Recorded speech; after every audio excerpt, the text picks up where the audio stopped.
chip was the only FDA-approved human implantable radio frequency identification microchip. It was marketed by Positive ID as a subsidiary of Applied Digital Solutions.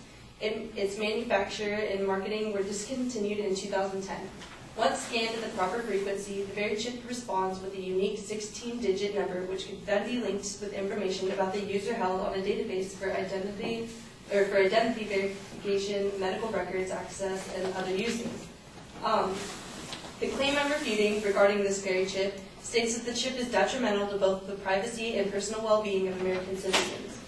While my speaker stated that the very chips are detrimental to both privacy and well-being of American citizens, it is proven that they are the exact opposite of that. These chips are extremely innovative devices that have been developed to aid and assist society, benefiting people in many ways. The first secondary claim I will be addressing is concerning the safety and security of those who have elected to get this microchip implanted into their bodies. The advocate is concerned about the fact that the data available on this chip must be encrypted so others could access the information, and as of right now, the chip cannot be set to allow only authoritative viewing. The very chip is not threatening the safety or security of society, since as of right now, its uses are primarily medical related. And since it's not being forced onto society, it's merely available for those who'd like to use it to have its assistance available to them. The microchip is implanted and used to reveal vital medical information like blood types and allergies needed for healthcare workers to do their jobs.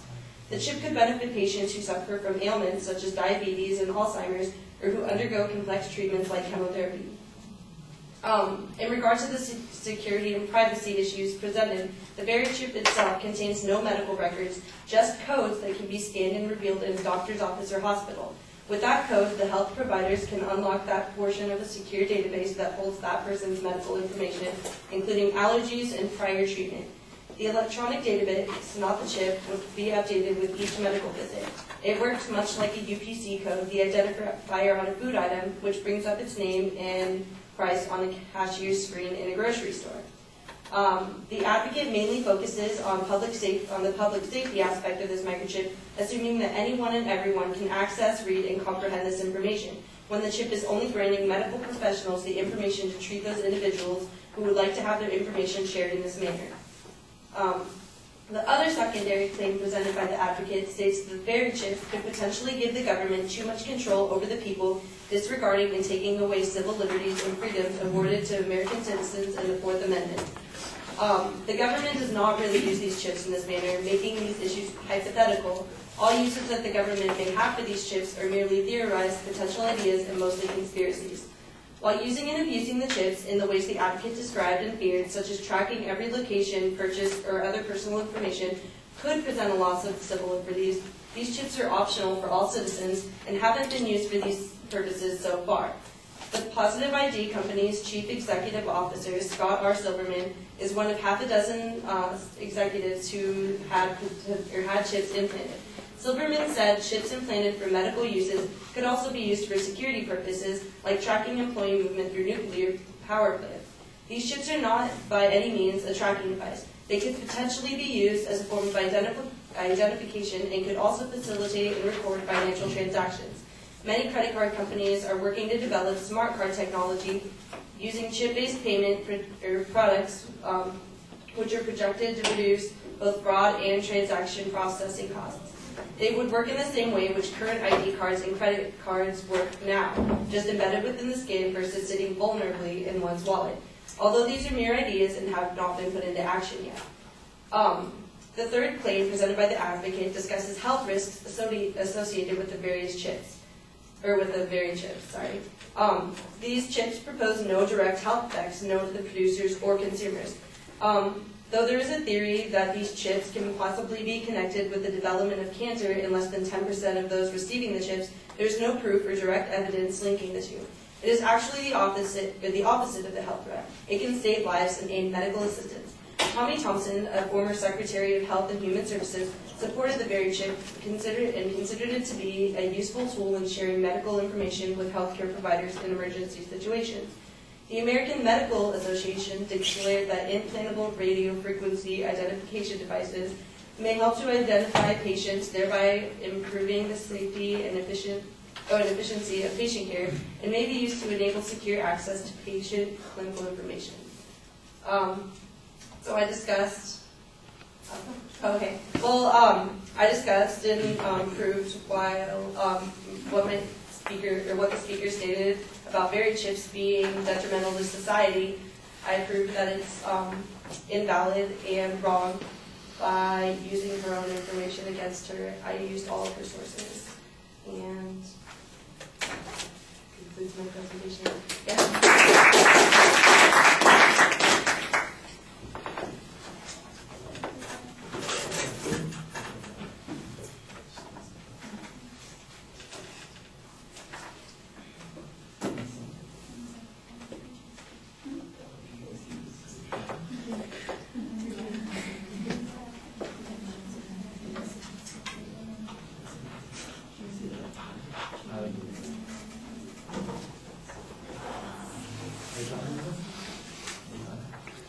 Right, I thought you provided some interesting background. In fact, the fact that the program or the company discontinued the process in 2010 seems to render all of the potential benefits and risks hypothetical in nature. So I'm not exactly sure why you didn't mention that later on when you were talking about how all these things could be, they're only hypothetical if the government got a hold of them and used them.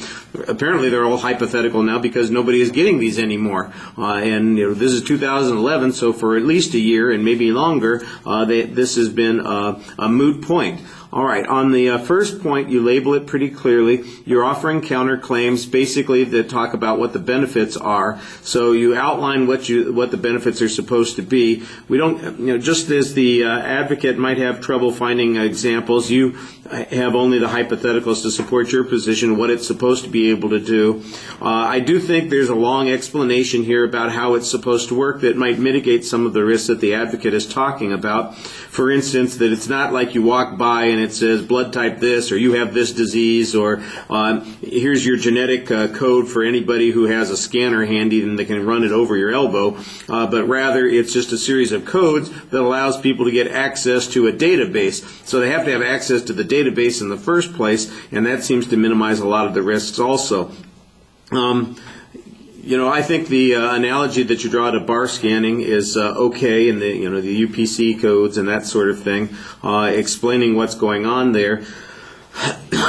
But once you've made that comparison, you ought to be able to show us how we haven't had any problems with that kind of technology. That kind of technology has been around a long time. It hasn't been abused. It hasn't been misused. So why would we think it's going to be abused and misused in this particular case?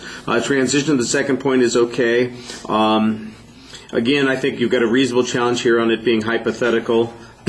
Once again, I was a little confused because you say, well, it could be used for tracking, but it's not really used for that. It could be used for ID, but we're not going to let the government do that. I wasn't sure what the position was going to be on this issue, and the fact that the officers of the company let themselves get these chips, I'm not sure what that proves either. The link to cancer is challenged with an argument that there's a lack of evidence, which is your say-so, but I'm not exactly sure what the advocate's evidence was and why it seemed underwhelming. You did then have a couple of general claims about what the potential benefits would be. They were okay.